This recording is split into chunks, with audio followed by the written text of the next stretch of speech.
Welcome to McPlum, simple solutions served daily.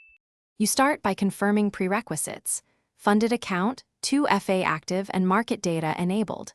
Once done, open Kite on web or mobile and locate the symbol you want to monitor. Tap or click the symbol to open its detail pane, then choose the alert icon. This begins alert creation. Make sure you select the right exchange and instrument type so the alert applies correctly. These first steps get you directly into creating a practical, actionable alert without wasting time on basic setup. Now configure the core alert details. Pick price, stop-loss trigger, or an indicator-based alert like EMA crossover. Enter the exact numeric trigger value and select validity such as day or GTC so it persists as required.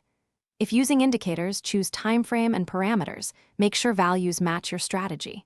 Set notification method, push, email, or SMS so you receive alerts live. Once the parameters are precise, preview to confirm the logic will fire under the conditions you intend. Finish by saving the alert and then verify it appears in Kite's alerts list with the exact trigger and validity you set. To test, temporarily choose a value close to the current price or use a paper trade simulation so you can observe the notification flow.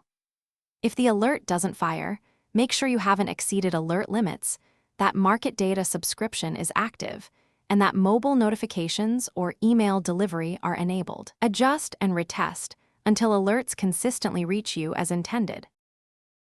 Thanks for watching. Stay juicy and subscribe.